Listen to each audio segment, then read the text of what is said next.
my name is Aaron Frankel and welcome to my blog at JerusalemExperience.com. Today we are visiting station number 2 at the Via Dolorosa, the Church of the Flagellation and the Church of the Condemnation and Imposition of the Cross. Two churches that describe what happened to Jesus right after he was sentenced to death. The Gospels describe how the Roman guards dressed Jesus right after he was sentenced to death in a purple robe, such as emperors and kings wore, gave him a crown of thorns, and mocked him with the salutation, "Hail, King of the Jews." At that point, Pontius Pilate is said to have called out to the crowd, "Ecce homo," which is Latin for "Behold the man," for which I have a special post. Now let's enter the Church of the Flagellation, which was built during the 12th century to commemorate Jesus' flagellation.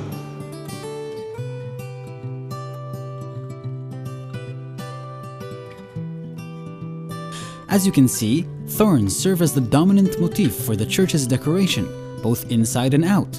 Under the central dome, you will see a golden mosaic depicting the crown of thorns pierced by stars that look like flowers. This is the crown that the Roman soldiers placed on Jesus' head.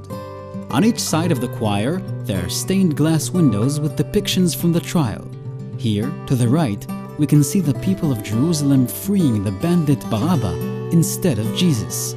Since the trial took place during the Passover feast, Pontius Pilate gave the people of Jerusalem the chance to save one person who was sentenced to death.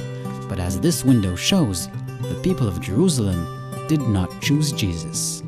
The window above the choir shows the scourging of Jesus by the Roman soldiers, and another one, on the left, shows Pilate washing his hands as a symbol of his blamelessness for Jesus' fate.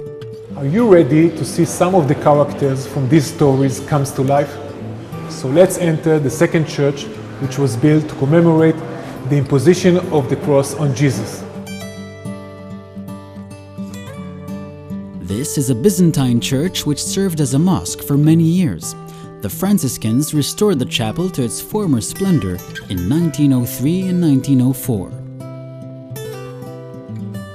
The main altar shows Pilate washing his hands of any blame for Jesus' fate while his soldiers imposed the cross on Jesus. Have you noticed that these paper mache figures look like they are alive? Here, Jesus with the cross, and on the wall to the right, John the Baptist, is shown trying to keep Mary from seeing her son carrying the cross. Here on the floor, there are game boards, presumably used by Roman soldiers who observed the trial, engraved on one of the floor tiles. I hope you enjoyed this video at station number 2 of the Via Dolorosa. I welcome your comments and suggestions to this video. It is important for me to understand what my viewers are interested in and how I can improve my blog. That's it for today, and until we meet again in my next video, let's all live the Jerusalem experience.